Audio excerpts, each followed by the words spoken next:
Alors, je m'appelle Ophir Lévy, je suis maître de conférences en études cinématographiques à l'université Paris 8, Vincennes-Saint-Denis, ce qui veut dire que mon activité consiste à la fois à enseigner l'histoire du cinéma, l'esthétique du cinéma, c'est-à-dire les formes filmiques, audiovisuelles que se donnent les films pour exprimer un certain nombre à la fois d'émotions, d'affects, de discours,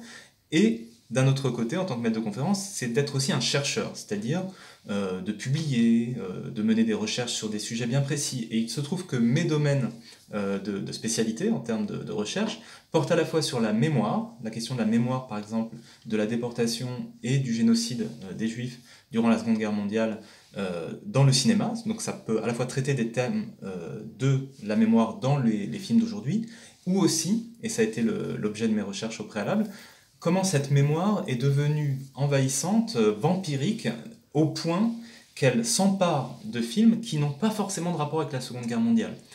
Pour le dire simplement, comment, dans un film hollywoodien, un film de science-fiction qui n'a aucun rapport avec la guerre, on retrouve des motifs, des allusions, parfois des archives qui viennent de la Seconde Guerre mondiale. C'est-à-dire qu'est-ce qui s'est passé dans notre imaginaire collectif pour qu'il soit à ce point-là marqué au fer rouge du trauma, pour que ressurgissent, comme une espèce de retour du refoulé, des images qui proviennent de la mémoire de la déportation. Et l'autre sujet sur lequel je travaille beaucoup, c'est le cinéma israélien et également les séries israéliennes qui sont, on pourrait dire, à l'heure actuelle, intéressantes. Un des autres aspects de mon activité, c'est l'aspect critique. C'est-à-dire que j'écris dans la revue Positif, qui est une revue très ancienne, qui date des années 50, revue très cinéphile, et l'activité de critique consiste en grande partie évidemment à voir des films et à essayer d'écrire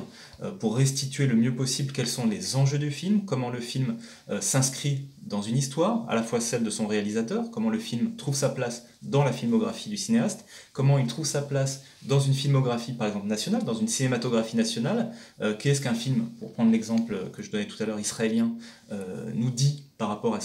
aux films qui se produisent dans le même pays, à la société de ce pays, à la manière dont on fait des films dans ce pays, aux enjeux esthétiques qui ont à voir avec le cinéma israélien. Et on pourrait dire que pour écrire et pour œuvrer dans le domaine de la critique, une des qualités essentielles, c'est à la fois évidemment la curiosité, évidemment ce goût de voir un maximum de films pour être éveillé à toutes les résonances qu'un film peut contenir. Très souvent, il y a des allusions, il y a des systèmes de références, d'écho entre les films. Et peut-être une curiosité qui demande à ne pas forcément replier le film sur ses propres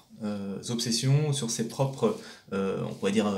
manies, c'est-à-dire on a tendance à toujours vouloir rechercher tel ou tel discours dans le film. Il faut savoir accueillir le film dans ce qu'il a de singulier pour pouvoir lui rendre justice quand on écrit sur lui. Et une des choses, moi, qui me tient à cœur, c'est de ne pas chercher à me faire plaisir sur le dos du film.